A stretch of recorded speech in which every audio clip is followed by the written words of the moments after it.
What's up, everybody? Trinity here, and welcome back to the Trailer Park Live right here on the 2nd Street Marvel, where we're coming at you live every single Friday night at 8 p.m. Pacific Standard Time. And in case you don't already know, this is YouTube's #1 Friday night primetime show. Now, if this is your first time here, thank you so much for being here, and if you're a returning viewer, thank you so much as well. You guys know that you viewers are the ones who really make these live shows what they are. I mean, sure, I put on the show, but you guys are the ones that come here and interact with us in the live comments, and, you know, we just have a good time here on the Trailer Park Live. Now, what I typically do is I go over some of the comic books that I pulled for the week, and then I get in and interact with you all to talk about just some of the different topics and things that have happened throughout the week, or whatever the hell is on the top of my mind. But today we're going to start off no different than we usually do. We're going to be starting off talking about Thor issue #2 on Marvel Comics. This book is being written by Donny Cates. Now, I already dropped my review for this here on the channel earlier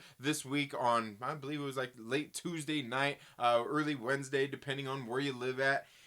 And I've got to say, this book, I thought it was pretty good. I've never really read a whole lot of Thor before, so I've been keeping up with this series, and Donny Cates has been doing a pretty good job writing this book. Now, the thing I didn't know when I did that review was some things that I actually kind of saw as a little peculiar when I was reading the book at first. There's some scenes in here that I really kind of wasn't totally aware of when this was happening, but I did think was peculiar as we start this book off, and they start off here talking about these gods and things like this here as the Black Winter is coming in, and we got this really strange panel here along with some of the things that have been going on in this book, things that I didn't really realize, because you guys know here on the channel I read mostly Marvel books and a bunch of indie, and I do read a little bit of DC, being Hawkman and the Deceased series that recently came out, and I believe there's a series getting ready to start up again here in February as well. But apparently there is some references here that I found out from Lethal Lightning and actually some other people out there in the YouTube community. But Lethal Lightning was one of the ones that I seen his video was starting to talk about this crossover event that could be happening between Marvel Comics and DC Comics. As you know, like I said, you know, here at the very beginning of the book, in these first pages, there are some just interesting things going on here, referring to some DC books and things right here. You know, they're talking about, I don't know, Secret, Infinite Secret, or I don't know, something crossing over with Marvel and DC. Now, I thought that altogether this Thor issue #2 is pretty good, but some very cool things happen in this book as well, aside from just these references that seem to refer to something going on between Marvel and DC. Is this something that's really going to happen? I don't know, because if you ask me, guys, I think one thing that's got to happen is Marvel, before Marvel thinks about doing any crossover events with DC, or DC thinks about doing any crossover events with Marvel, if you ask me, these guys need to get their shit together first, because neither one of them, they, like, in all of their books, I read mostly Marvel, but I take it DC has a lot of the same problems, and that's just imaginable, that they need to get their shit together first before they think about doing crossover events, especially with Marvel, because Marvel seems to have this problem where they'll go and they'll start an event, and, you know, I guess as your boy Zach would put it, they just kind of forget about it, and it's just like, we did this event. And I'm telling you, over this last year, reading some of the Marvel events, I've kind of decided for myself a while back that I'm done with Marvel's events. I'm not reading them. I might read them on a trade paperback or see if I can somehow be able to bring you guys some reviews on them. But for the most part, Marvel seems to have a problem releasing their books in a series in a sensical order when they're doing these events. So if they really are going to do something like this, a crossover event, I think they really need to get their shit together first before they decide to do this. Who knows? Maybe working with DC will get them to kind of straighten up a little bit, because DC's, you know, while they've had their downfalls as well, they seem to do a pretty good job with what to make, I don't know, a little bit better improvement than Marvel has over the past couple years. We know that all these people out there talking about comic books and talking about how bad DC and Marvel is, and I've got to say, since I've been reading comic books again over these past couple years, I've seen some minor improvements, but altogether, I'll say that there's still just room for improvement between both of these companies, and certainly with Marvel as well. But that's all I'm going to talk about on Thor issue number 1. The next one I want to talk about here, and actually these next two I might as well talk about together. These are the Dawn of X books coming out of Marvel Comics. These are 2 of the titles out of the 6 titles that have come out of the Dawn of or the House of X and Powers of X series. Kind of was a soft reboot of the X-Men in the Marvel Universe. If you haven't read it, you should go check it out on trade paperback, or I think it's on hardcover as well. That's House of X and Powers of X, being written by Jonathan Hickman. Really good series, and after that they've had these 6 titles spin out of it, one being X-Men. We've also got X-Force, there's also Excalibur, Marauders, Fallen Angels, and New Mutants. Now my favorite out of all of these series have been X-Force. There's also Marauders, which is another one of my favorites, and then X-Men. And if you're gonna read any of these titles, those are the 3 honestly that I would suggest that you read. Would be X-Men, X-Force, and Marauders. They've been absolutely great. Now, New Mutants is okay. Excalibur, it's okay. Fallen Angels, I believe its last issue was just this week as well, issue number 6. And together, all of these titles, they're not bad. They're not bad. It just kind of depends on what you like and what story you're going after. Altogether, I think they've been handled really well, because Jonathan Hickman himself has kind of been, he's the head of X. So he's been kind of weaving together this really nice story that's, all these books kind of complement each other. They're not all the best, and none of them are really like super terrible. I'd say the worst one has probably been Excalibur, being written by Tini Howard with art by Marcus Toe. But and the art in the book has been great. It's just some of the story is a little lackluster. Altogether, I like what's going on in that story, but just some of the character interactions and things like that aren't quite what I like. But these 2 issues this week, guys, these 2 are definitely some of my favorite that came out this week. For one, let's go ahead and get into X-Men issue number 1. This one's being written by Jonathan Hickman. The art in this one has in the past been done by somebody else, but this time we got R.B. Silva here doing the art in this book. And look at that, 2-page title pages. You guys know how much I love those. But we get here into this one, and X-Men so far this series, it seems like it's kind of been adding to the overall series of all of these books. It hasn't really been a main driving force moving the story forward. But here we're getting we're getting some of this art here by R.B. Silva.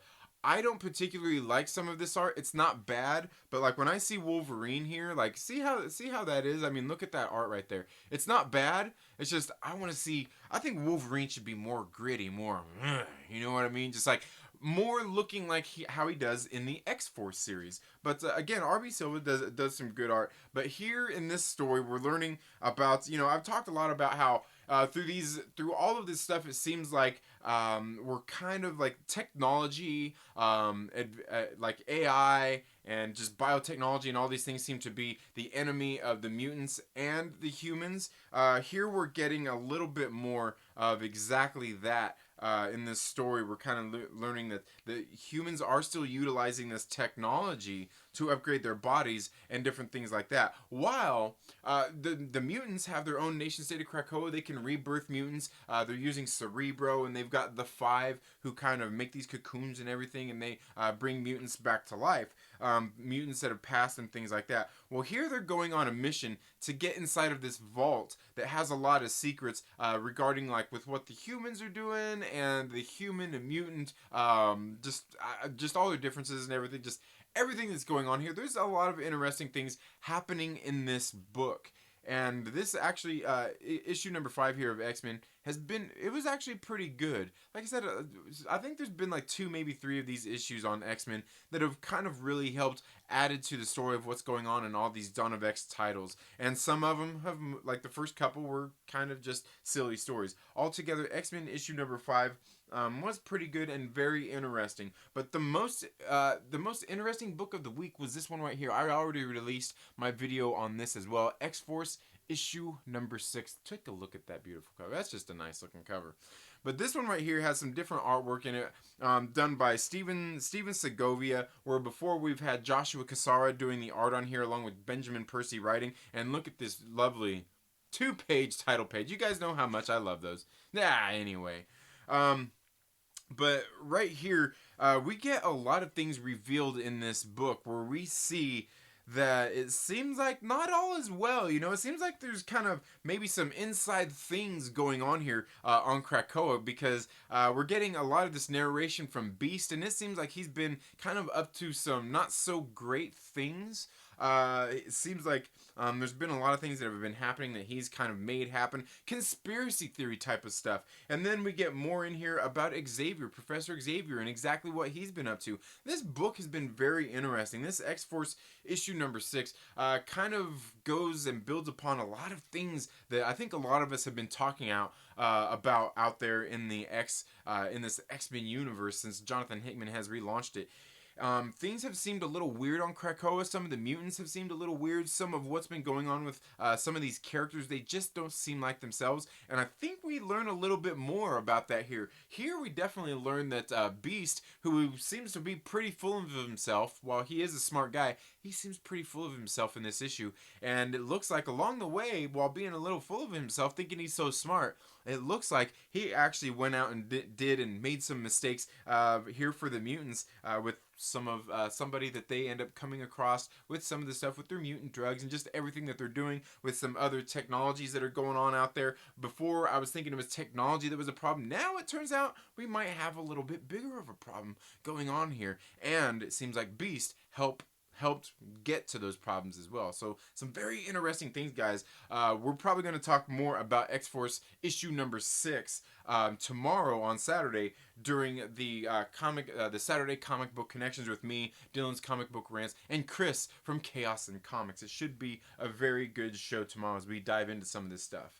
Now, the last one I want to talk about here is I want to give some shout outs once again to Marquise Roberts, who has been telling me to go out and read more Valiant comics. The next one I want to talk about here is Quantum and Woody, issue number 1 on Valiant Comics. These are apparently some characters that have been, it seems like they've been around for a while. People who know the Valiant universe probably know who these characters are. I'm not sure if this is going to be a mini-series or if it's going to be an ongoing. I recently just dropped a video talking about Roku issue number 4, a 4-issue mini-series talking about Roku, who is part of the Valiant universe as well. And I thought that series was actually pretty good. It leaves a little bit to be desired. Some things I would have changed differently. You should go check out that video if you haven't as well. But Quantum and Woody here, I thought this issue was pretty good. The art in this book, I thought was pretty good as well. It's a little bit different than a lot of the books that I read, but somehow it kind of reminds me of a book I've been reading on IDW Comics called Mountainhead. But this is some of the art you can expect out of this book. Quantum and Woody here seem like they're brothers. It seems like they came across like these. They got like these quantum bands, I guess, that they have to touch together every 24 hours. Otherwise, they kind of turn into particles and dust and become part of everything out there in the universe. They become intangible, I guess you could say. And here we see that they're actually being sought out by the authorities for some things that they have done in the past that are not too good. And so they're trying to make their names better. They're trying to clean up their image, I guess you could say, while they're being sought out. Well, here we find out that there's actually this family of people that are getting ready to go out and attack. They're going to go and attack the Senate here, as we can see right here in this panel here. Some very interesting things, but what happens here is it appears that Woody here has gotten a premonition here. He got a vision and things, and so he's kind of like, you know, he talks about some prophetic things here. He's talking about the future. He was given a vision, and so Quantum and Woody end up going to to see, you know, the Senate here in Washington. I'm guessing it's somewhat playing on the real world, and they go there to help stop and prevent some of the things that are going on. They end up, I don't know, they have some funny and witty banter going on here, and they kind of get into it with this family of these foes, if you will, that are there trying to do whatever they're trying to do in the Senate. Some very interesting stuff. I thought the art in this book was pretty good. I thought these characters, I thought this was a pretty good issue number 1, Quantum and Woody. For not reading any a whole lot of Valiant comics, I gotta say, I thought this was pretty good. I did like the art in it. It's a little bit different. I don't know. I thought it was pretty good. So shouts out to Marquise Roberts, who I believe he does have a channel here on YouTube. I couldn't, for some reason, I searched for it and I couldn't find it. I thought it was subscribed to him. So Marquise Roberts, if you're out there, let me know, buddy. Shout out and leave a link down here in the description or here on this video later if you happen to watch it. And hey, man, thanks for the suggestion of getting more into the Valiant universe, which I have been watching that Ninjak versus the Valiant universe here on YouTube. It's a 1 hour, I don't know, a little over an hour like TV show that they put together. I thought it was actually pretty good. But that's all I've got for these copies. One other thing I wanted to tell you about, guys, is this other comic book that I got sent this copy of. I'm not sure how well you can see this on here, but it is called, God, what is it called? Swap Fire, right here. I'm going to be shooting a review of this here on the channel over the weekend. This comic book was actually sent to me through, I was contacted by, I believe his name is Jeremy Alessi, sent me this copy to do a review of. It is actually related to a game that came out on the Nintendo U or Wii U. Is it Wii U? I don't know. So now before we get into the rest of the show and have some fun, there's one other thing that I wanted to bring up. This morning during the morning movie chat, we kind of got off a little subject, off topic a little bit, and we started talking about music. Guys, I'm a huge music fan. Like, I'm into all kinds of stuff, man. And one thing I realized is I don't talk enough about music here on the channel. So what we're going to do is on Sunday, we're going to do a live stream,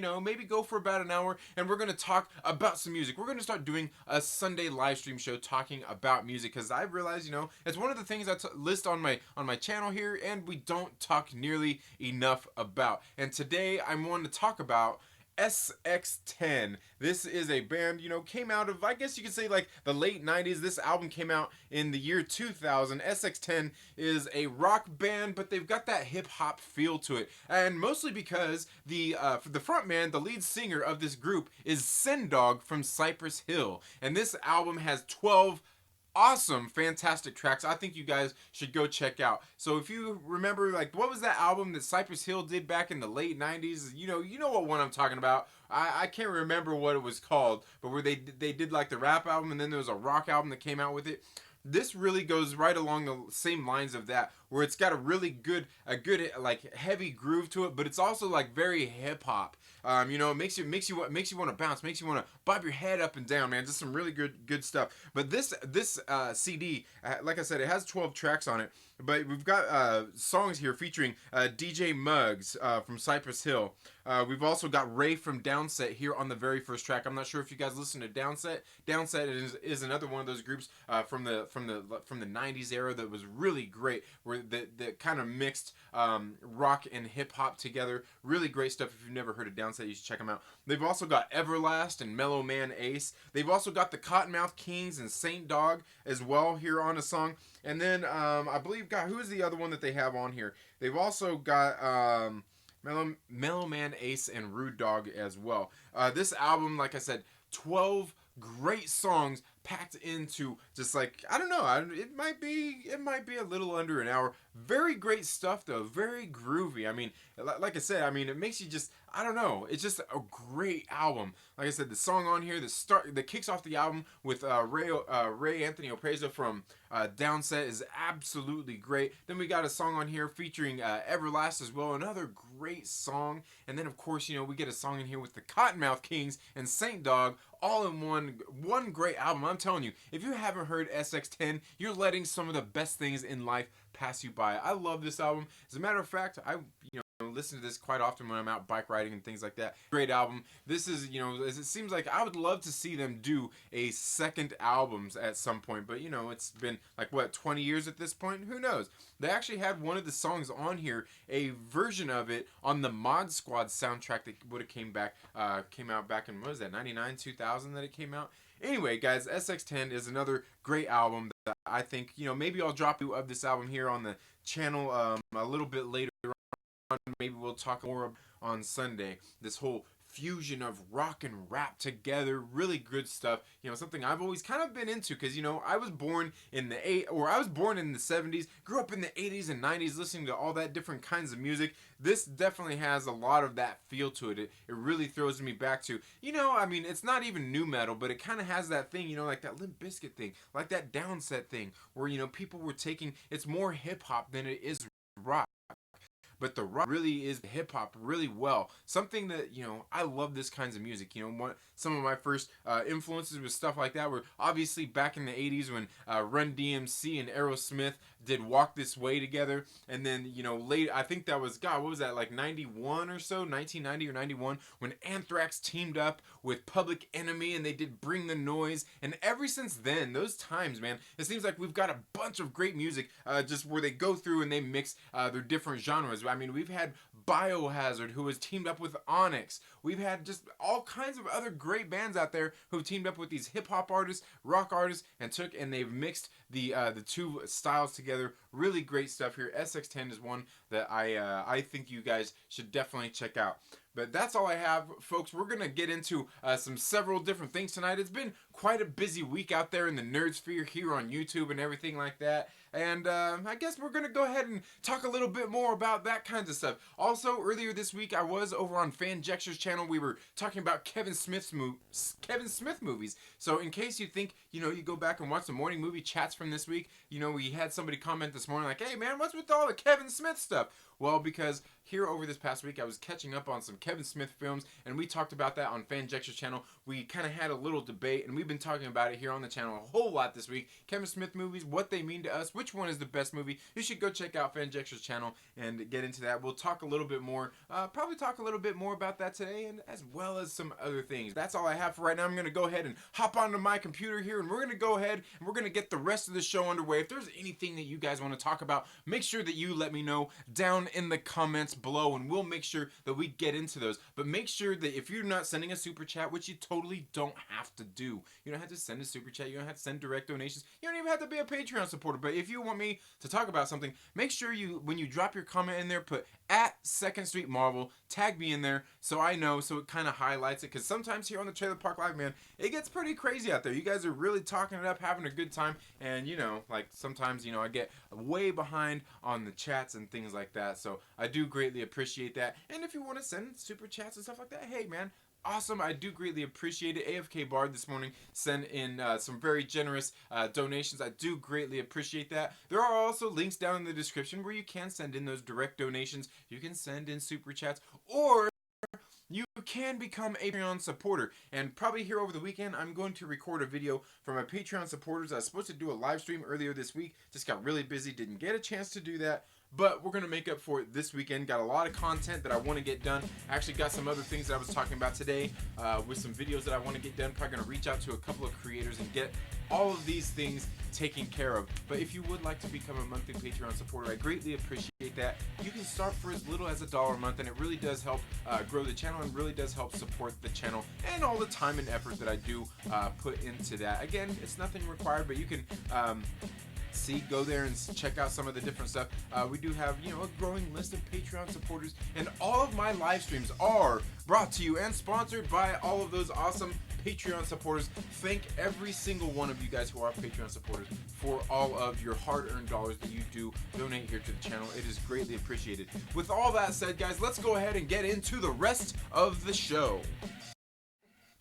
What's up, everybody? How y'all doing tonight, man? I see we got a lot of the usual suspects here. Thank you all so much for being here. We've got Tommy, we've got LB, we've got Biden Touch Senate, Comic John. Let's see who else we got. We got DKOT, Star Wars, James here. Let's see who else do we see. I seen Vlad Riot, Mike Fouts. Thank you so much for being here. Let's see who else. I know I've seen a couple others. Vanjexter, Kermit the Log, all kinds of great people. It's always fun to get in here with you. We got issues as well. Hey, I got issues also.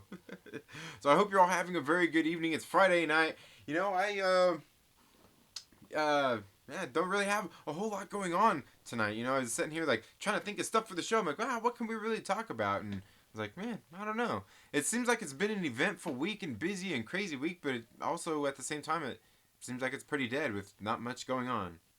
I don't know. What do you guys think? What do you guys got going on? Like I said, this week, all week, we kind of started talking about Kevin Smith movies a lot here throughout the week because I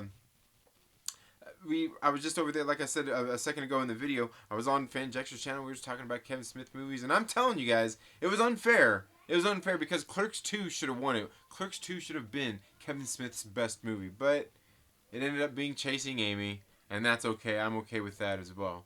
So what are you guys all doing tonight? You guys all having a great night? I'm guessing maybe you're sitting at home enjoying some live streams out there in the YouTube's verse. YouTube's verse. I don't know. What would you call that? Yeah, I don't know. I don't really have a whole lot planned this weekend, but like I did say on Sunday, I'm gonna see about getting one of my friends over here. We're gonna do a live stream together, talk about some music. I hope you guys all tune into that. Now the thing is, I will tell you, like when we're gonna talk about music, like we're metalheads, you know, or like more into like metal music and things like that. So you know what's funny though is my friend who's gonna come over. I was just talking about SX10 there in the intro, and it's funny because he's a metalhead as well, and we all grew up together, through the 90s and everything. But it's funny because SX10, having Sin Dog in there, it's kind of got that hip hop feel to it and everything. These days, the older we get, like the more he denies liking music like that, like Downset and just anything associated with rap. He's like, no, I never liked that.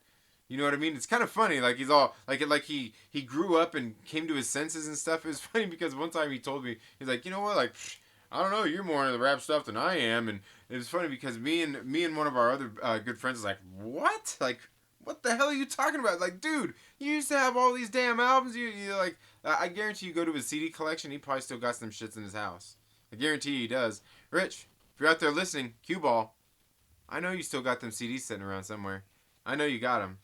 It's just funny, like how I never listened to that. We were talking about Downset one day. He's like, I don't really remember. I was never really that into Downset. I'm like, fool, you had a couple shirts, you had a jacket. What are you talking about? You had all this. You probably still got all the CDs. What are you talking about? Wasn't that into Downset? Bitch, you were the biggest fan.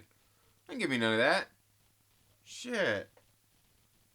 Well, anyway, guys. Look at this, man. Look at all this. I still have all these to go through. All these comic books that I got from my comic book pull list.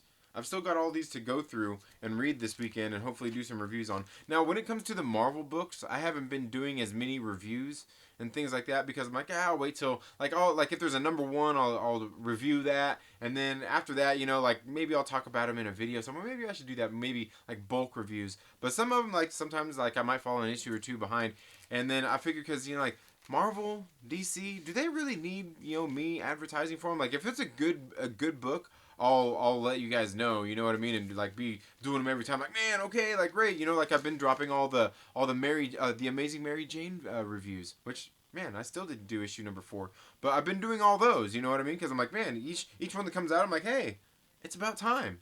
It's about time you give me a good title that I want to read every time. And it's so funny, too. If you guys heard me saying it the other week, it's so funny that a stupid title, like Amazing Mary Jane, right there, I got the poster right there, is a book that's actually a good book that I look forward to on Marvel Comics. Is that sad? Is that sad or is that... I guess that's a good thing.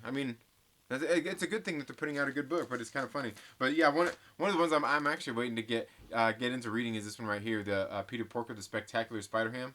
You guys ever read Spider-Ham? I got some of the old issues in here too. Funny stuff, man. It's great because Spider-Ham, you could really do anything you want to with this character in this story because he's just a silly character. You know what I mean? He's not meant to be taken seriously or anything. You know what I mean? They could do virtually anything in this book and get away with it because it's just a silly character. You know what I mean? You don't read Peter Porker, the Spectacular Spider-Ham, because you're looking for a great adventure and something like coming of age superhero thing like you would for the Amazing Spider-Man or anything. It's not even like that. It's totally different. And issue number 1 was pretty funny. I can't wait to read this one. And I do have a couple of the original issues from when they came out back in the day. And then and I've got this one. I think this one.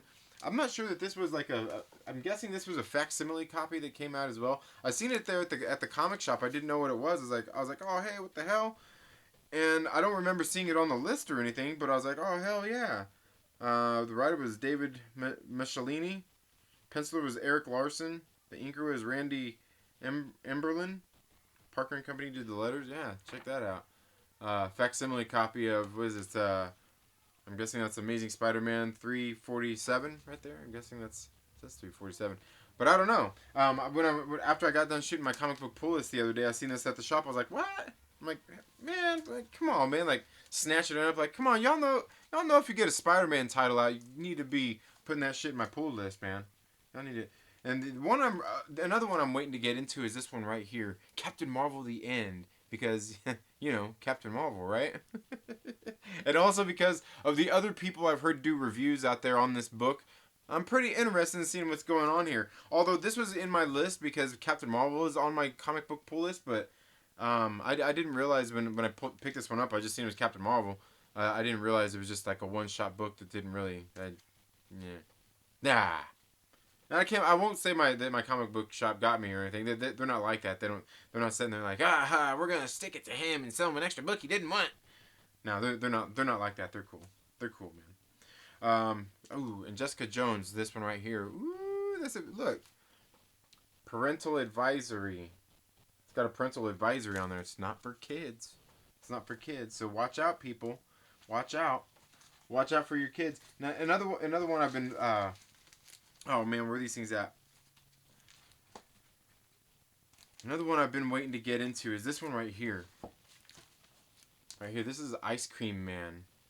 But in case you can't see it, it says Confection Comics. It's just like it's like an homage to Action Comics. I'm not sure if it's Action Comics #1 or what. I'm guessing so, but it's an homage to that. But it's Ice Cream Man, right there. See, gotta love Ice Cream Man. Have you guys read this stuff, dude? It's so creepy. It's so creepy. Like every time I read one of these, like it feels me feeling like, dude, this is like a weird story. Like, what kind of weirdo writes this story?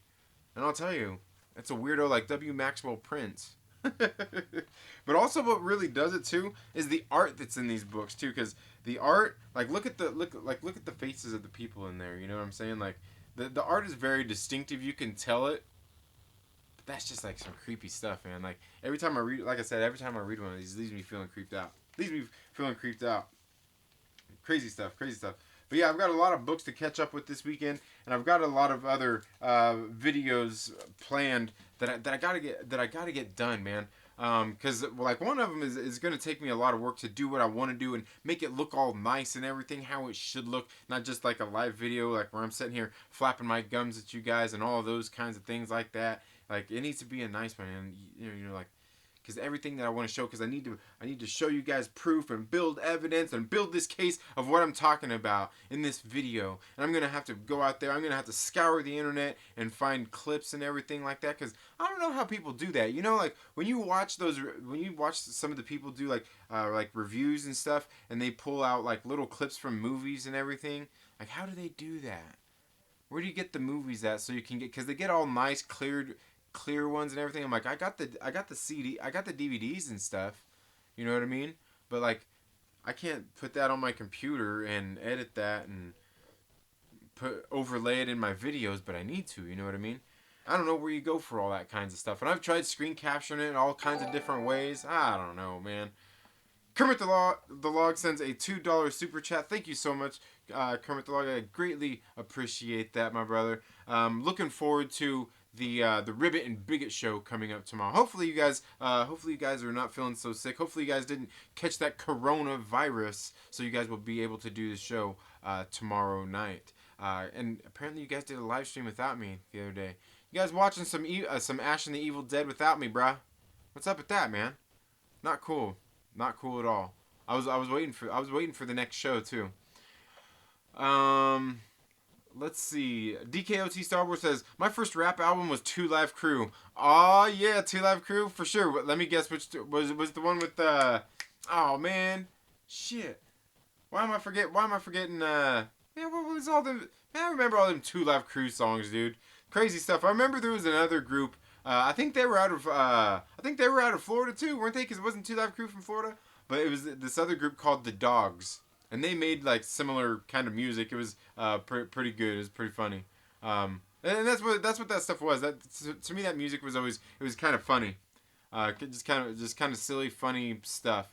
LB says, Second Street Marvel, my friend. Oh, cracking me up. DKOT Star Wars says Aerosmith and Run DMC started it all. They really did. I mean, I think they were the first ones to really mix like the rock and the rap music. I can't think of anybody before that. Like that took and mixed it. So yeah. I mean, if it wasn't for Aerosmith and Run DMC, Fred Durst wouldn't have a job. Oh, let's see here. Well, happy birthday to her, Tommy. Oh, whose birthday is it? Chilling, bro. Daughter. Oh, daughter's birthday. All right, nice. Well, happy birthday to your daughter. Mike Faust says, hey. TLB just getting off of work. All right, man. Well, glad you got off work. I'm sure you had a long day. This says, yay, the intro. Yay, the intro's on love the theme. The intro's on love the theme. Okay. Oh yeah. Gotcha. Um. Vlad Rice says, Second Street Marvel, do a 24-hour live. Come on, bro. Come on. I'm not that hardcore.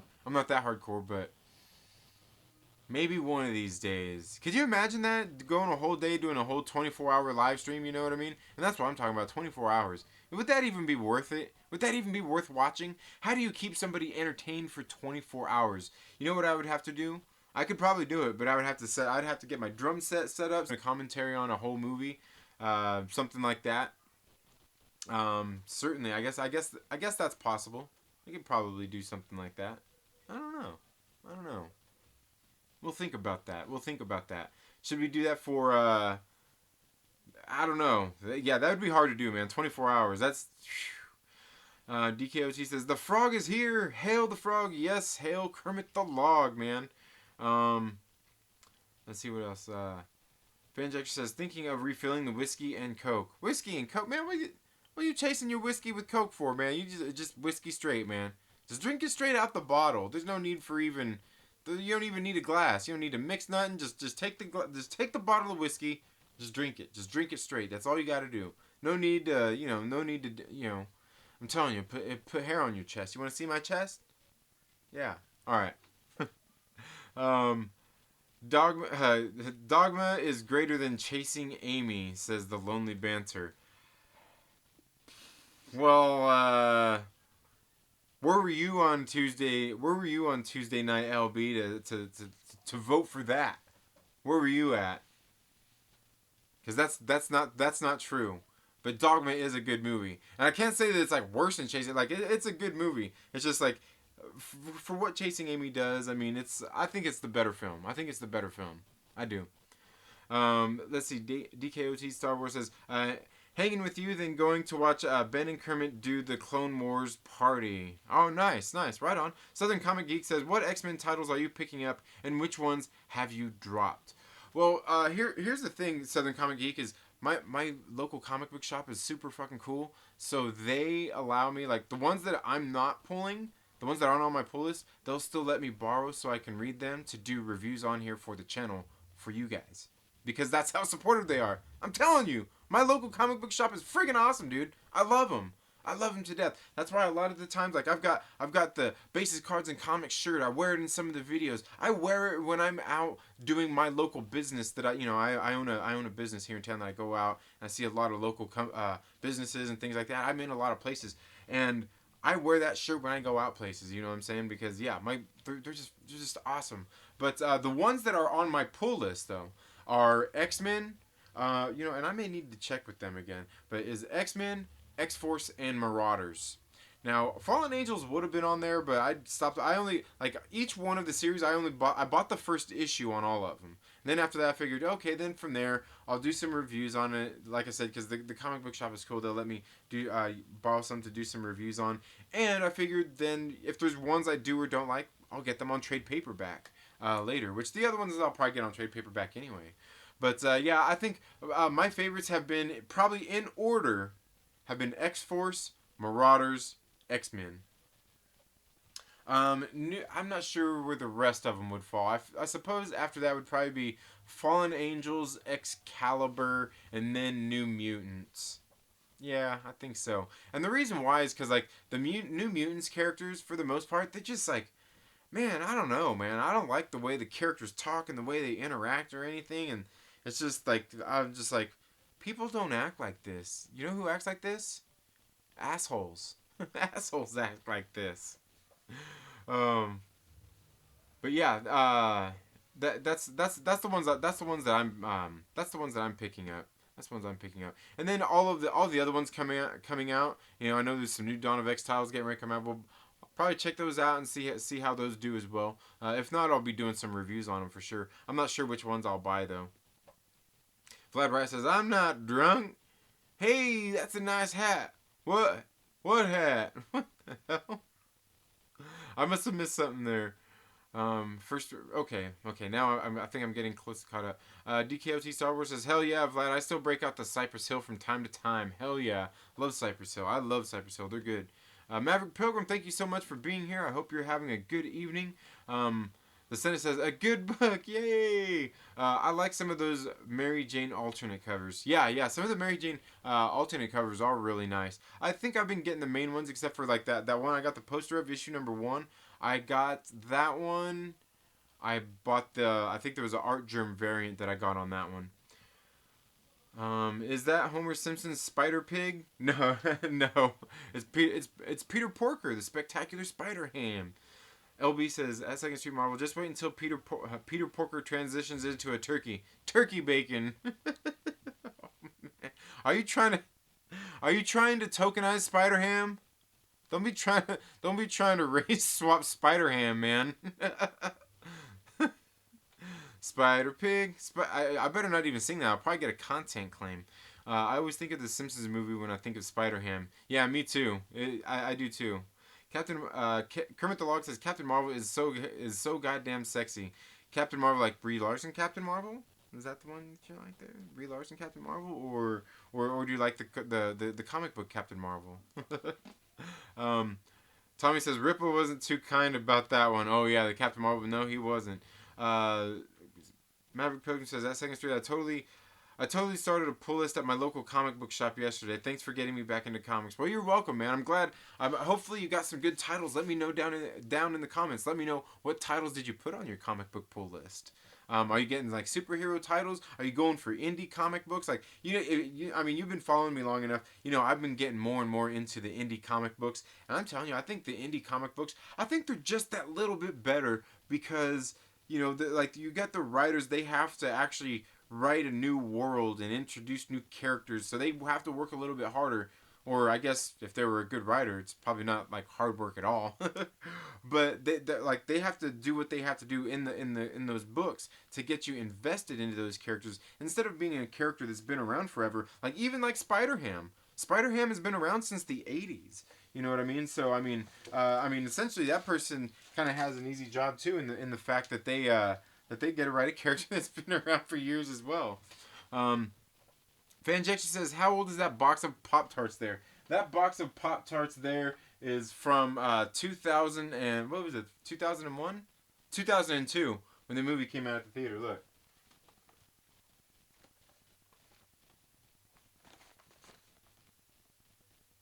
May 3rd, 2002.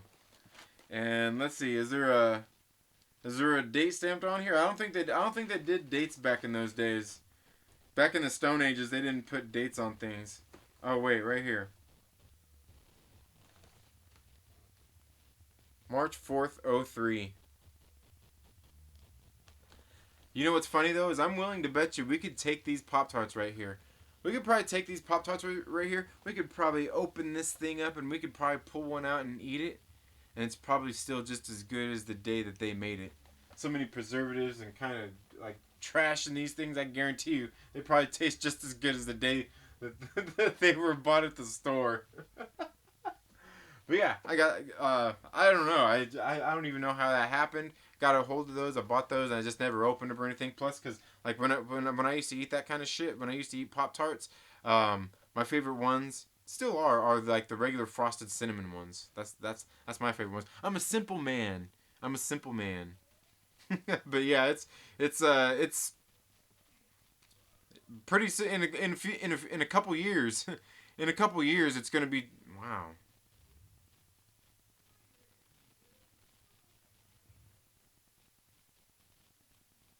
A couple years, it's going to be 20 years old.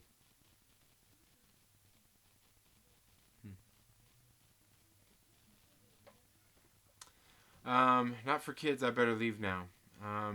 Better not bring your kids. Oh my, what I miss. AFK Bart, thank you so much for being here.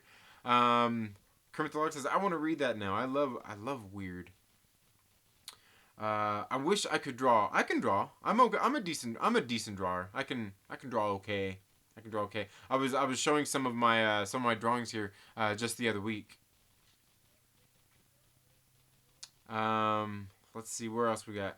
Vlad Rice says Kermit the Log. There's a Captain Marvel porn star that looks pretty damn hot. Yeah, I was gonna say they did a Captain Axel Braun actually did a Captain Marvel porn parody. You should go check it out. I know the Saska sisters have been promoting it like hell on Twitter. It's funny.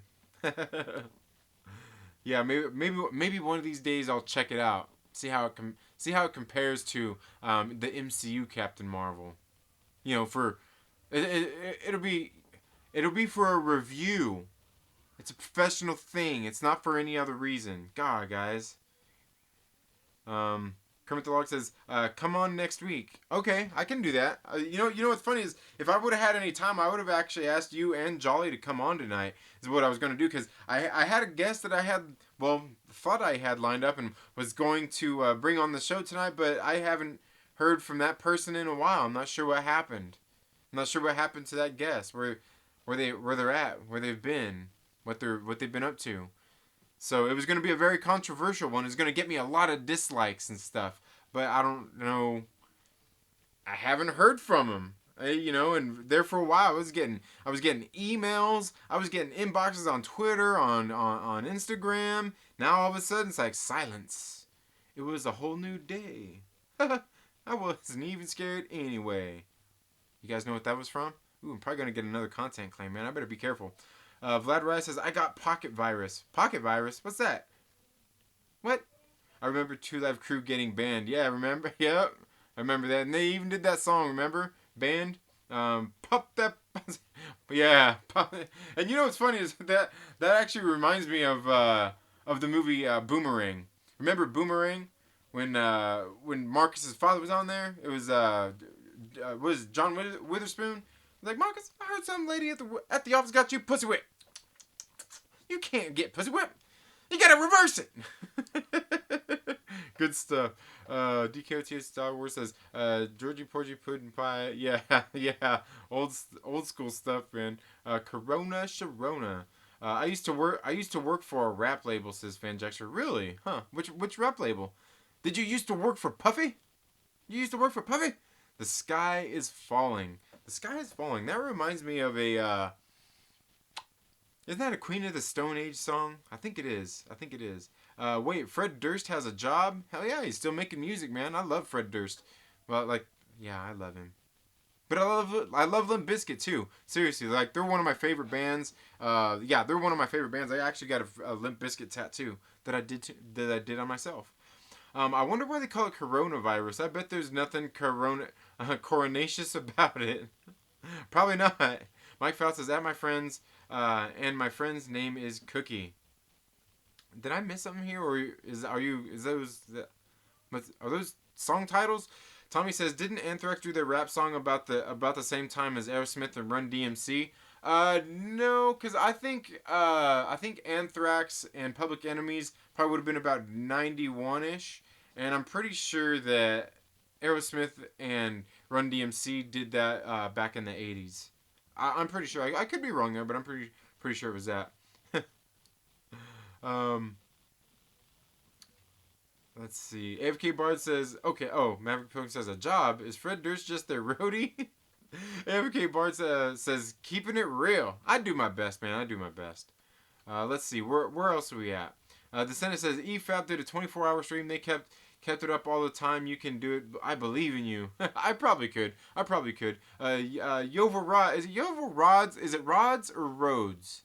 I gotta know, Yova. Let me know. How you doing this evening? I hope you're doing well. Sith Lord says, get Get some good yay, and you'll be doing some meth, or you could do a 72-hour stream. I guess I could. My computer would probably die before anything. Like, we're sitting here, all of a sudden the shit just starts smoking. Fanjector says, normally I do straight, but I need soda for some energy. Oh yeah, nah man, nah man, nah. James says, uh-oh, Trinity singing country music now, drinking whiskey from the bottle. Oh, is that a song? I don't know. That's how I drink whiskey, though. Anyway, that's how I drink whiskey. Them frightened words, LB. Oh no, what'd he say? Did I miss one? I must have missed some. Oh, the Lonely Bencher says, I didn't even want to live stream an hour. A whole 24? Nah, bro. Yeah, I was gonna say, like, really getting over 90 minutes is kind of like, oh man. The Lonely Bencher says, I was probably being lonely Tuesday night. Well, you should have come and hang out with us. I was talking about the damn show for a week, LB. You have no excuse to not have heard of it. Sith Lord says, Maverick says, Chasing Amy won. Yes, it did. I think it's deserving. It's definitely one of Kevin Smith's best movies. I think my favorite one, my best of Kevin Smith movies has probably definitely got to be Clerks 2. I mean, I think it's just a little bit better than Chasing Amy. But Chasing Amy would definitely probably be the second one, with probably Clerks, the original Clerks, being the third.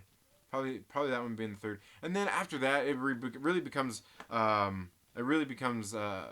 race, because, like, we were talking about, like, Zack and Miri Make a Porno, how great of a movie that is. And then thinking of, like, Dogma, that's a really good one as well. And one of the things I was talking about, too, was, like, the Jay and Silent Bob movie. While it's such a great movie, like, Jay and Silent Bob is such a good damn movie. But at the same time, one of the things is just like Avengers Endgame. That was the analogy. It was just like Avengers Endgame, where it's the culmination, you're getting all these characters and everything, so you don't really have time to do anything like it's full justice or anything, you know what I mean? But it was funny. It was a culmination. It had all these different characters in there, and it was just a great movie. And it's a movie kind of like Spaceballs too, where it's almost funner to talk about and remember and think about than it is to actually watch it. Not that it's not a good movie, but it almost seems better to just talk about it as opposed to actually, sit down and watch it, you know what I mean? But that was one of the good things going out to see that at the theater when I went and seen Jay and Silent Bob Reboot, because I got to see Jay and Silent Bob Strike Back, and then right after that they did Jay and Silent Bob Reboot. Good stuff. Clerks was better than either. You should have been there on Tuesday then, Tommy. Should have been there. Maybe we'll have to do that one again. Maybe we'll have to do Kevin Smith again so we can get more people there, and maybe we can get the audio right this time. But that was fun either way. And like we were saying, like, Quentin Tarantino films would be a lot easier to rank. I think they'd be a lot easier to rank. LB says, I don't like Clerks. God. Alright. Jeez. Clerks is just the OG classic, says Sith Lord. Yes, it is. Vlad Riot says, Second Street Marvel, I've noticed your videos sometimes seem a bit short. Maybe it's because I like having them run in the background while I do other stuff, and then suddenly they're over. I was going to say, most of my videos lately, like, most of them have been right about 10 minutes on the actual videos. The live streams usually I try to keep about an hour on the morning stream. And then here on the Trailer Park Live, I try not to go over 2 hours. I try to keep it about 90 minutes. It just seems like about a good time, because much longer than that, I don't know. But I've actually been thinking I'd like to format this show, since it's kind of like the one that I've been, since it's the one I've been doing the longest, and it's I call it YouTube's premier primetime show. It's the #1 primetime show here on YouTube on Friday nights. It is the best one, right? There's 19 of you here. We've got 18 likes. We need to have one. Oh, don't you dare leave the room, brother. I see we just went down to 17. You guys better get back in here right now and smash that like button. But anyway, I've been thinking about seeing what I can do to format the show just a little bit better. Maybe I can tighten some screws down and just do some stuff better here throughout the week to prepare for this show. And then what I'll do is I'll run it live, and then I'll break it up into segments so they can be released on videos later. Just this one, not like the morning movie chat or anything. Though I thought about doing that too, because the one thing is, like, on YouTube, like, it's really complicated when it comes to doing, like, live streams and videos and things like that. The algorithm is really funny with those kinds of things and how it pushes things out. And it's really weird. And you know what? Honestly, I probably need to get with Josh over at the Den of Nerds again and have a good conversation with him about some of those things, because he's really good with that kind of stuff. He knows that kind of shit. And I was thinking about reaching out to him and be like, hey, like, what do I need to do here, like, with my live streams? Because I know a lot of channels take their live streams as soon as they're done and they unlist them, because for reasons like audience retention and different things like that. So, I don't know. I've been trying to think of something like that, you know, so it can still get decent watch time. And that's really only on the live streams where they get a little bit longer. But then again, I don't know. Maybe I could do them live, then put it unlisted, have them in a playlist, a public playlist where you can still go watch them, and then break it up in all the live streams up into segments. I guess I could break them up into segments and release those as videos. But then it just seems like I'm putting out a bunch of repeat stuff, and I don't know. I guess people would probably call comic book reviews repeat stuff too. But thank you, Vlad Riot, for checking out the videos like that. Awesome. But the videos are good, though. Well, thank you.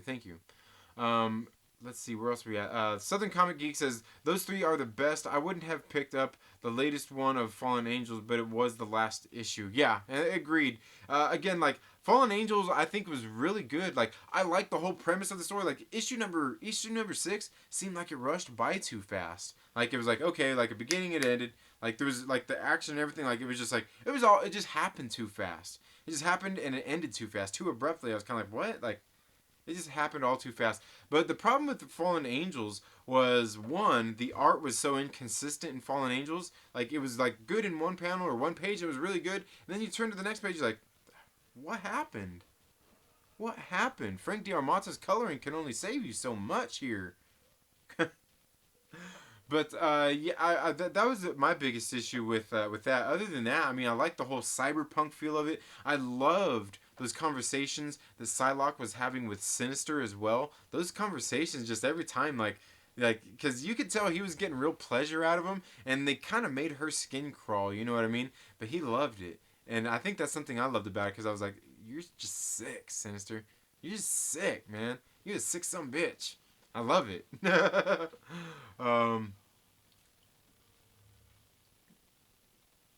Vlad Rice says, at Mad Pilgrim, I've been told a straw kind of changes the taste of it a bit. The taste of what? Man, what'd I miss? I must have missed something there. 37, my girlfriend sucked 37 dicks in a row? Yeah. Lou, what's up, my brother? How are you doing? Says, good day, mates. How's everyone's day been? My day has been good. Been very good. How about yours, Lou?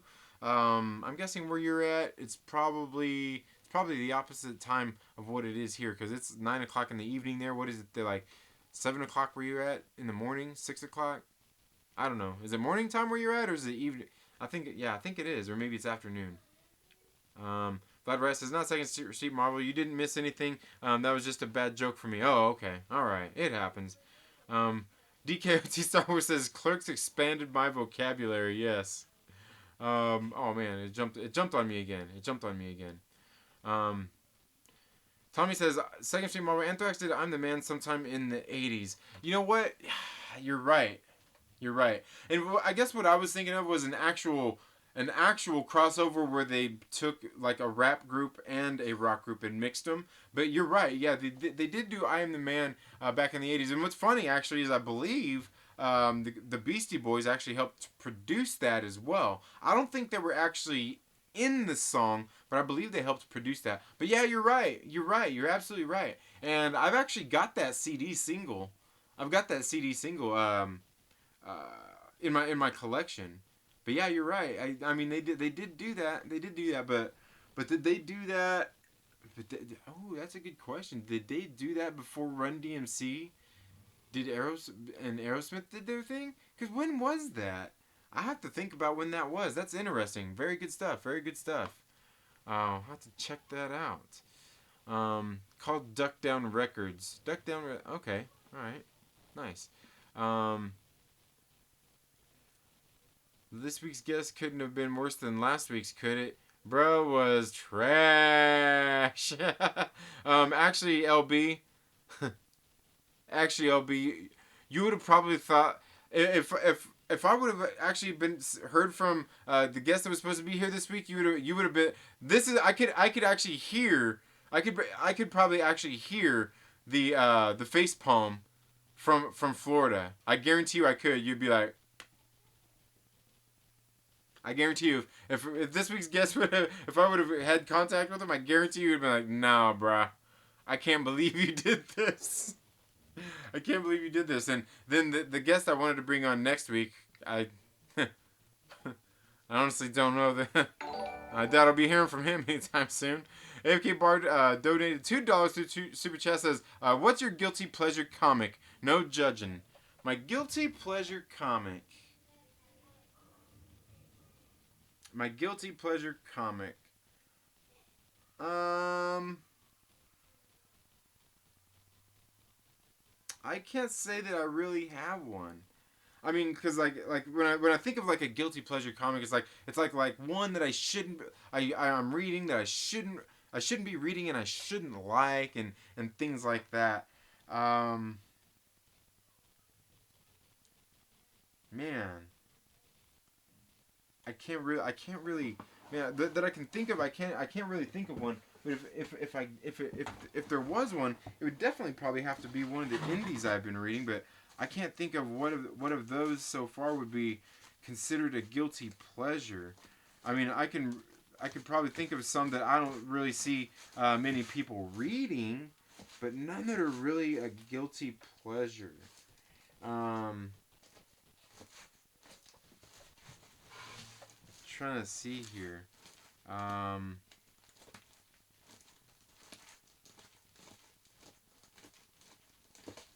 Yeah, nothing I can really think of, you know. I think maybe I think one that was a guilty pleasure at the time would have been last year. I think last year I was into the Spider Gwen. It was Spider Gwen Ghost Spider. It was written by Shannon McGuire, the same writer who's doing the current Spider Gwen series. Like it was a 10-issue run, and then they ended it and they restarted now with Ghost Spider. I got that poster there. They started it with Ghost Spider, and Ghost Spider started up, and I just kind of like I just didn't like it as much. It didn't have that feel to it anymore, because like Spider Gwen Ghost Spider is started. That particular series, Spider Gwen Ghost Spider, started in 2018 during the Spider Geddon event. And I started reading it there. I read the first 3 issues. It was a tie-in to the Spider Geddon event, and I started reading it, and I was like, I got done with the 3 issues. I was like, these 3 issues were actually pretty good. Those 3 issues were actually pretty good, and I liked it. So I continued pulling the series. And I really did like it. But then the series started off again here recently. They restarted it in issue number 1 of just Ghost Spider, and it started. I'm just like, I don't know that I like it as much. It just like and it's got the same writer and everything, same art team and everything, but like it changed a little bit. She like Spider Gwen went from jumping dimensions from her dimension to the 616 universe to go to college, and then she goes back home to help take care of stuff. Yeah, I don't know. I don't know. Just something about it I didn't like as much. But you know what? I just thought of one. When we were sitting here talking. I thought of one that I did particularly like.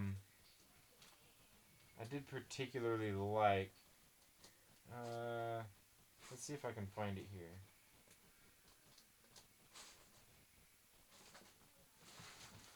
There we go. I found it. It was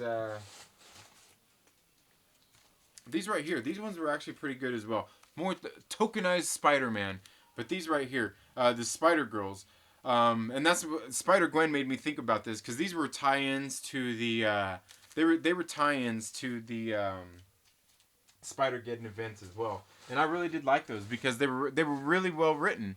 They were, I don't know, they were just nice fun stories, and they did help drive the Spider-Geddon story forward a little bit. So yeah, I would say maybe those. I guess maybe those are my guilty pleasure books. Because yeah, when I think of guilty pleasure, I think something like maybe like I shouldn't like or people don't like or something like that. Because I think most of the indie comic books I read, I think most of those I wouldn't say they're guilty pleasures. I think they're just like books that maybe other people haven't heard about, so maybe don't know if people have heard of them or not. But I think maybe that's it. I think maybe that's it. Well, or maybe even the Amazing Mary Jane. Maybe that might be my number one because I actually really like that one.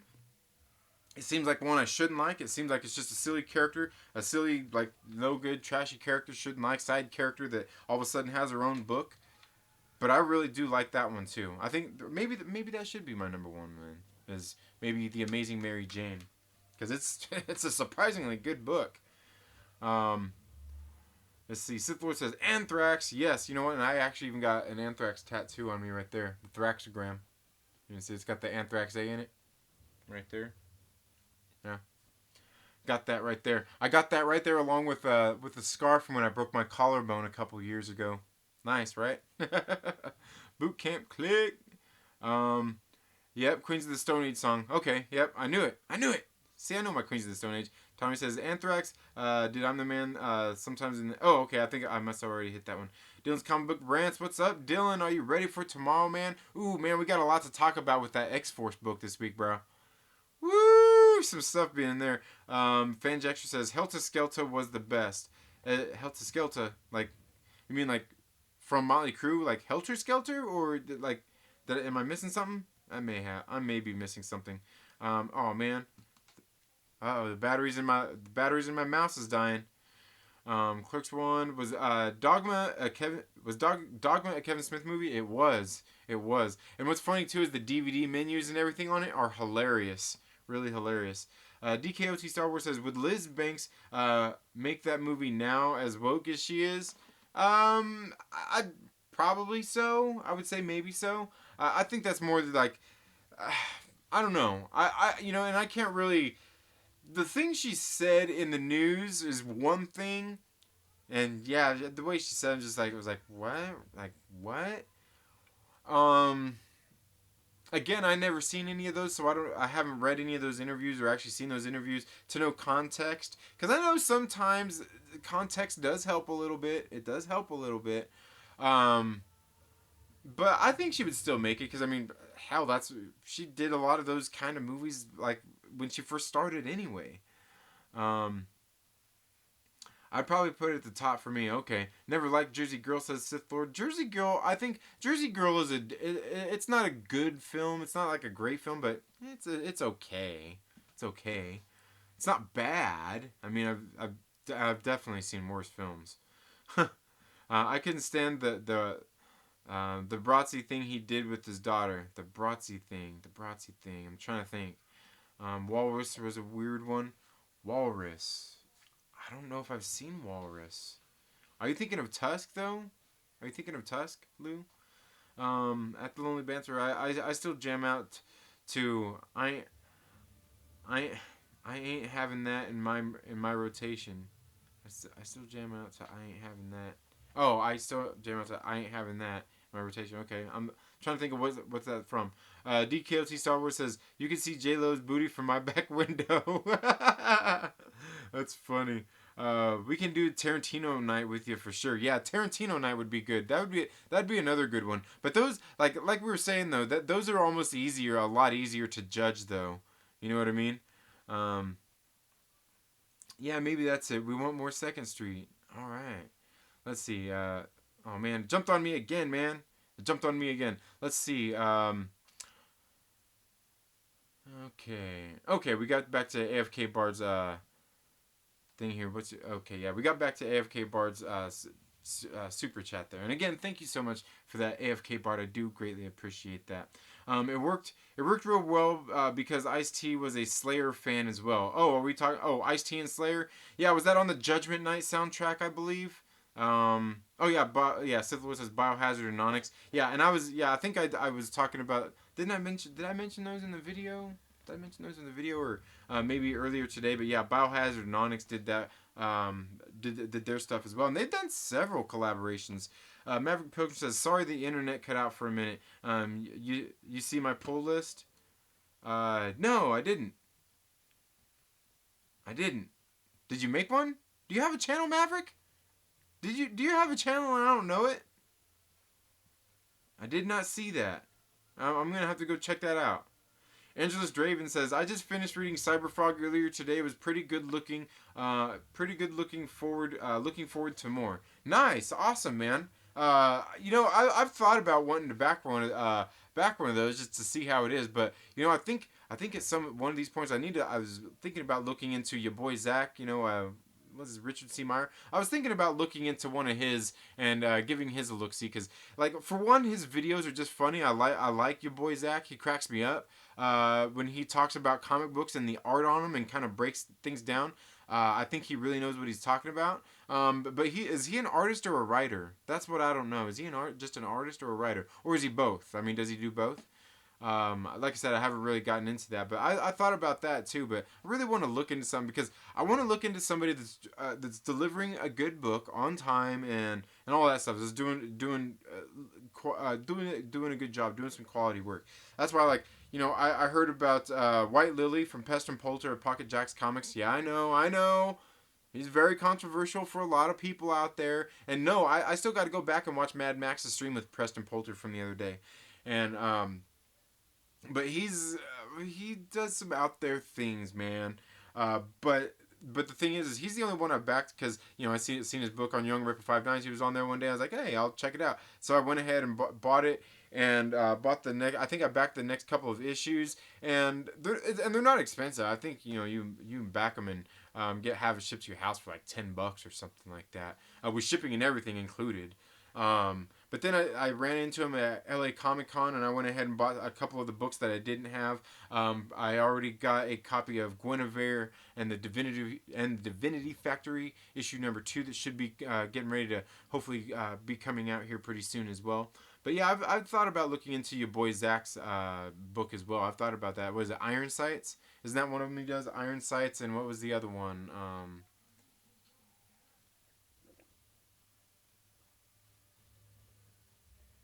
Ugh.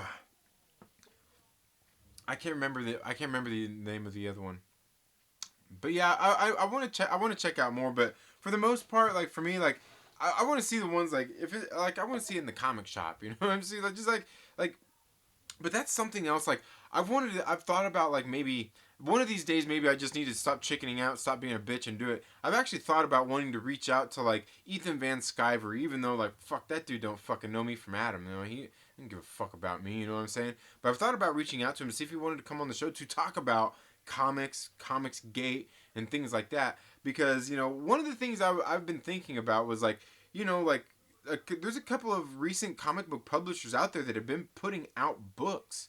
You know what I mean? Through Diamond Distribution and everything like that, just like Marvel and DC and all, just like that have come up in recent years. So I mean, I've wanted to talk to him and bring him, like, see if I could somehow get to him and get him to come onto the show and talk to him. Just have not even this show, just like a show sometime, and talk to him about like the comic book industry, like because my whole thought is, and just ask him like, why don't, like, for Comicsgate, since since pretty much these guys aren't going to get jobs at Marvel or DC or Image Comics at this point, you know what I mean? They're not. Because just the whole Comicsgate thing, and now they got War Campaign, which they're a little more hardcore and all that kind of stuff with just their things that they do online and stuff like that. But ask him like, why don't like a couple of like a couple of you guys that are in Comicsgate, like the leaders, the guys who have more experience, do just like they did with Image Comics. Like a few of you get together, create a company, and maybe call it Comicsgate, maybe, or whatever, come up with a company name like that, a publishing company, and start publishing books out there and titles just like Image Comics did, just like these other small publishers do, and do that, and get their pull their collective talents together and actually do something big like that, as opposed to just doing the Indiegogos and the Kickstarters and stuff like that. Instead of just doing the crowdfunding, why not try? And I mean, is Is that what it is? And that's what I want to know. Is like, and that's why I have to talk to somebody like him. Is it just about them not wanting to do that whole diamond distribution system and all that kind of stuff because they're for the fans and the readers and all that kind of stuff? Again, because I don't know enough about that kind of stuff and that side of the business, and I have a feeling that somebody like Ethan Van Sciver would know something about that where I don't know something about like that. Because that's something else. Like a few months ago when Young Ripper 5'9", you know what? I need to reach out to him and get him here on the show again sometime soon. But that's one of the things me and him were talking about too with comic books and the problems within the big two that exist there. Like obviously everybody talks about identity politics and all this stuff in the comic books, agendas, and they're getting a lot better about that kind of stuff in the over these past couple years. Marvel and DC have gotten better about that kind of stuff. Okay, they have. They have gotten better about that kind of stuff. But it's not like sales are increasing yet, neither. You know what I mean? And there's reasons for that, and that's some of the stuff that your boy Zach talks about as well. Where like they're putting out a book and it's got like 10 different covers. So if a comic shop wants them, they got to order so much of each and this and that and all these. They got the incentives, the 1 in 100s and all that kind of bullshit that like. That only helps their sales look better because the comic shop has to order X amount to get X cover. So there's things like that. But then, and I was noticing, when your boy Zach was breaking down Comic-Con, you know what I'm talking about. The sales figures were a lot of the comic books that I like by like Vault Comics, by Boom Studios, by Aftershock Comics. A lot of those comics, they're towards the bottom of the list, right? Like, their units are lower. I mean, they're pretty dang low on the list. Now, that's not a bad thing, because, for one, I think these companies, these smaller print publishers, they're moving the units. They know what to expect for the most part. Like, they know, like, I'm guaranteed they have a ballpark average for what they know they can get out of each new title. You know what I mean? How many that they're potentially going to sell out of all of them. But then, like I said, I want to talk to Ethan Van Sciver because he would know, like, is that even worth your guys' time to pull together, to start a company and do something like that and put titles out there like that and become, like, a publishing company? Or is that just something that they're against altogether? You know what I mean?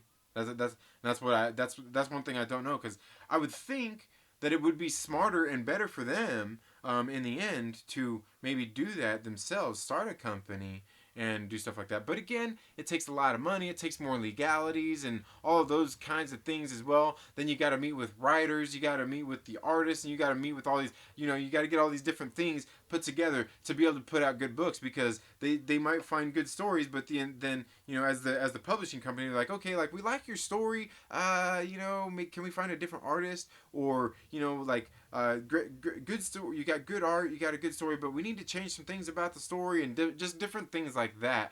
Some of those different things that the publisher would want to step in and do, because I doubt they just want to just be like, oh yeah, we'll publish your book and we'll just lose money on printing your book. You know what I mean?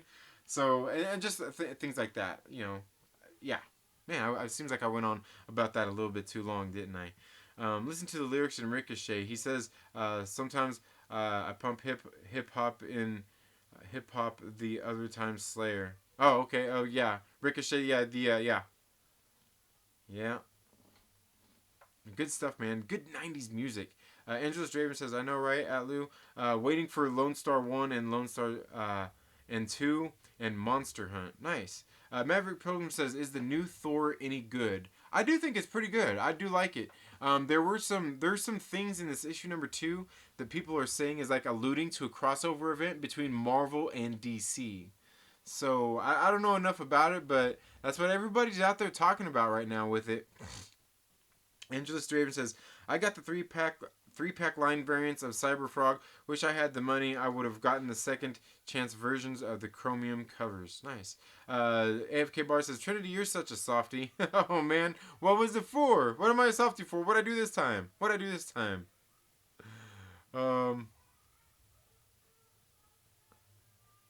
Let's see. Oh man, I fell behind it. Man, I'm way behind again on the chats, man. How'd I fall?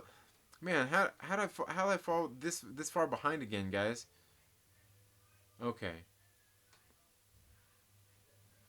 Where we at? For sure, mate. I'm waiting on my second chance Second Chance, Chromium Cover, Vestige, Cash Grab, and Graveyard Shift. Keen. Oh, nice, nice. So Lou, you got all of them. Huh? It sounds like you backed quite a few of them. Sweet. The Lonely Band says, I'm not watching Trailer Park. I'm watching Trailer Park Live, not shenanigans, bruh. I haven't ever watched that, so I don't know what you're talking. I really want Graveyard Shift 1 and 2, but I'm broke, says Angela Straven. I hear you, man. I hear you. And see, and that's the other thing. That's the other thing, like, with, like, a lot of the independent creator books is it's kind of expensive, bro. You know what I mean? Like, that's why I think at some point, like, honestly, I think a lot of these writers need to, like, I mean, if they're able to still put out their books, cool. I mean, if you're able to do that, that's awesome. That's great. I have nothing against that. But sometimes I think at some point somebody's just got to come together and start another company and be willing to put out other people's books. You know what I mean? I think that's the ultimate thing is but then again, that's people risking their money to publish other people's shit that they might not get their money back on. So I don't know. I could see how that would be something that they don't necessarily want to just jump into neither. Ords Boards, thank you so much for being here. He says Teeth is a crazy ass movie. Teeth. I don't know if I've seen Teeth. Are we talking about Tusk, or is that what we're talking about? Lou says at Interest Raven for sure. John Malone is a good artist. I don't want to miss the Chromium this time. Postage is a little expensive to Australia. Oh yeah, I bet it is. Teeth. I'm not sure if I've seen Teeth. Yeah, are you talking about Tusk or Teeth? I don't know. We'll find out here. Angela Straven says, yeah, he is. It is funny. I got pretty much everything with Lone Star and with EVS covers or Kyle Ritter coloring. Nice. Words Board says, Tommy Not Much just finished a shit game stream. Had fun though. Yeah, I've thought about. I don't really game that much, but I've thought about doing some of that kind of stuff too. But I would probably have to start a different channel for something like that, because you know, like the all the YouTube algorithm stuff, it would just throw all the stuff off for. I guess I'm not sure how established my channel is yet for stuff like that, but Maverick Pimp says, haha, meant my comic book pull list. I got the new Star Wars and new DuckTales for my daughter. Oh, nice. Like just Star Wars, the one that's taking place. Like it was issue number 2 that came out this week, wasn't it? I think it was. Notifications have been wonky lately. Yes, they have been. I've heard about that from a lot of people too. Lonely Banter says, just in case you missed this, I am starting the Lonely Council next Friday at 10:56 p.m. Eastern Standard Time. So long to your number one show, sucker. At 10. Wait, that's what time is that? Ooh, I see what you're doing there, LB. I see what you're doing there. I see what you're doing. We'll see about that, buddy. We'll see. We'll hijack your live stream. Not much, just chilling and talking comics. Nice. Maverick Pilgrim says, but I am getting my camera set up to start live streaming on YouTube possibly. Awesome, dude. Can't wait to see that. Awesome. Ords Board says, yeah, I seem to be the only one who gets my notifications. That's funny. Lou says, don't put too much stock into what's said on that stream at Second Street. A lot of wrong info on there. Oh, are you talking about Mad Max's stream that he did the other day? I think that's what you're talking about. Yeah, I take a look at everything when it comes to all that mudslinging going on in the Comics Gate community. Like, I don't. I just watch it and be like, For me, in most of those cases, the truth is somewhere in the middle, somewhere right down the middle. Angela Straven says, yeah, backing stuff is nice. Just too hard to get things on time since issues usually come up with things. But hopefully second runs of stuff will be quicker once they iron things out. Yeah, maybe so. And that's what I'm saying. Like, that's like, I've backed, like I said, he's controversial out there. I know Preston Poulter over at Pocket Jacks Comics. I've backed all of his White Lily issues so far. When the issue number 5 comes out, I'll back it. And he's done a good book, quality book, on time and everything. So I'll keep backing him. Like there's only a couple issues left. I'm not sure how long Guinevere and the Divinity Factory is going to be, but I'll probably go ahead and go through that. But yeah, I have been looking forward to looking back in some of your boy Zach's books as well. Just I don't know. Just because he's funny and I want to check out one of his books. Sith Lord says, "Ors boards are there Darksiders? Are all the Darksiders games worth picking up?" Oh, I don't know. I've never. Again, I don't really do that much. Angelus Draven says, "Do it." Second Street Marvel. I'm sure he would be open to it. Yeah, maybe so. I mean, then again, like I said, Ethan Van Sciver might look at my channel and be like, "Who the fuck is this guy? I'm gonna talk to him for." All this guy does is reads fucking Marvel comics. Look, his name is even Second Street Marvel. Is this guy a joke? Oh, but yeah, I figured. But if I had him on the show, that's what I'd want to talk to him about. It's just things like that, kind of pick his brain a little bit, and and see like if they're willing to do something like that. You know what I mean? Because they might be in that position where like, fuck no, I ain't gonna put myself in a publisher position and have to okay people's bullshit comics because some of them are shit.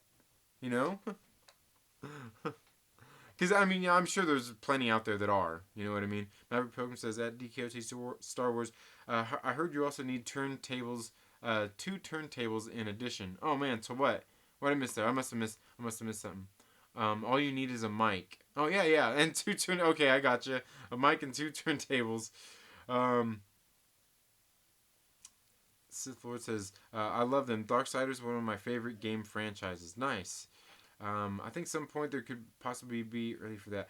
Lou says, from what I've seen, the worst thing War Campaign does is put phallic objects over photos. Yeah, and the thing is, it's just like they're always out there, like they're all their bullshit and it's not just them.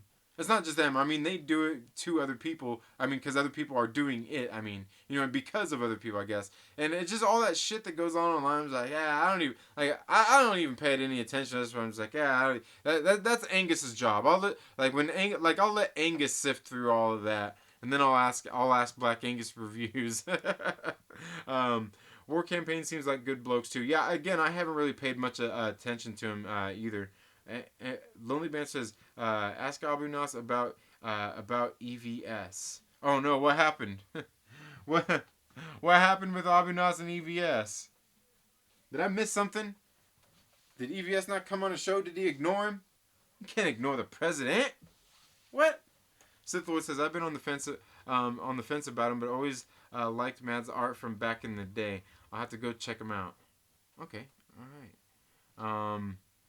Vlad Rice says, War Campaign wasn't the guys that was bad mouthing everyone. War Campaign wasn't that the guys. I don't know that they were bad mouthing everyone. I don't know enough about the situation. I just know that like everybody's always out there fighting over the stuff, and it's like, I don't have time. I don't have time for all that bullshit. I just want to read fucking comics, man. I ain't got time for all that fucking drama, dude. Sith Lord says, Dr. Pepper Vlad, but smoking on some Bubba Kush. Aw, man. Are you in Southern California by chance, Sith Lord?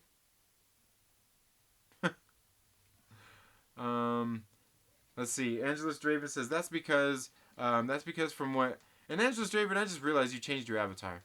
That's because from what Gary from Nerderotic was saying, the numbers are inflated because it's based on units sent to shops, not actually... Yeah, exactly, yeah. Because they've got to order sometimes they have incentive covers and they got to order X amount of books to be able to get that cover and stuff like that. Yeah, so yeah, I get that. I get that.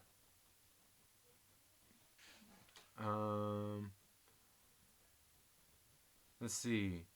Lonely Banter says, if y'all not getting notifications, unsubscribe from the channel and resubscribe, and unsubscribe from channels you don't watch. You probably subscribe to too many channels. That's true. And I notice like I get more notifications from channels that I interact with more, like that I'm like, because some of them I know I have notifications turned on, I don't get very many for, and then some of them that I go to their content regularly. Like I get like Young Rippa 59, I get all his damn notifications. You know what I mean? He dropped like 5 videos today. Which is cool because they're all usually pretty good videos. Let's see. Lonely Bench says, because example, if you sub to 100 people and 25 people drop videos at the same time, you're not getting 25 notifications at the same time. That's true, and that's why I think it's like a lot of times like channels you interact with stuff and more and things like that. At Tommy, sometimes haven't been getting notifications from your channel either. Real bloody annoying. Yeah, it does, like, especially when there's some that you're when you're looking forward to. At Lonely Banter says Second Street Marvel. No, I'm saying Abu can plug you in, plug you up with EVS probably. Oh yeah, probably so. Yeah, maybe so. Good point. Good point. That's a good idea. Should bloody work, eh? Yeah. My wife's having a rough night. Gonna go spend some time later, y'all. Great stream as always. Second Street. Thanks. You have a great weekend as well. Have a very good rest of your night, Maverick Pilgrim. Vlad Riot says Second Street Marvel. I remember the name, just not sure if it was them or not. But yeah, no doubt. People on the internet like to feel tough and mighty. Yeah, and the thing is like the people like they take shit personal, and people take stuff too seriously sometimes too. Like, bro, it's a joke. It's okay. It's just a joke.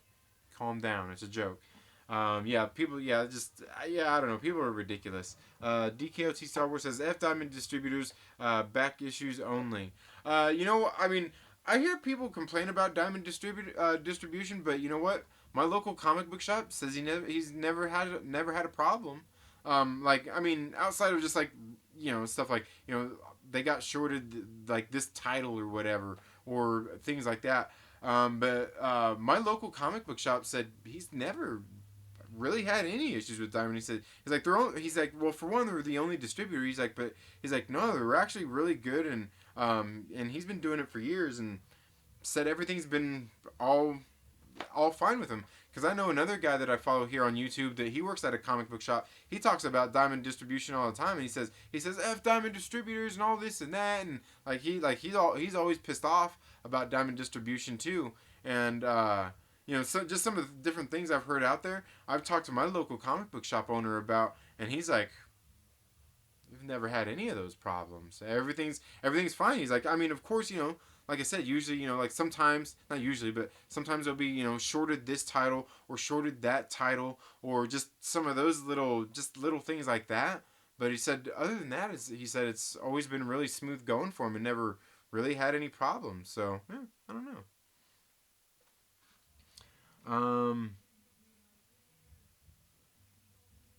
Let's see. Vlad Riot says, at Lou, the Lonely Banter I shall try, but won't be professional work. Angela's Draven says, yeah, man, change the avatar to reflect the idea for my channel. I'm a vampire, and it's my den of gaming. Hey, there you go. That works. I get them for Logan Paul. You get what for Logan Paul? What are we talking about? But I just... What? Sith Lord says, I just check back when I can see what's on. Oh man, what I miss? Guess we all have different Diamond experiences. Yeah, I guess so. Cause like I said, the owner of my local comic book shop said he's and I believe he's had his shop for a long time. Well, I think well over 25 years, and he said he's never really had a problem with them. Aside from just shortages and things like that just kind of happen. He said he's never really had any problems. But yeah, I was gonna say, but I've heard from other people like here on YouTube that'll get on and bitch about him too. So yeah, I don't know. I mean, a lot of it kind of has to do with like, I don't know, people and how you deal with people. You know what I mean? I mean, who knows? Maybe at whatever comic shop it is, maybe so and so's a dick all the time. So like, this guy's a dick all the time. Maybe like I guess his service, like he gets the bottom of the barrel service. But yeah. Anyway, but oh man, a coronavirus getting to me. I guess I better wet my throat.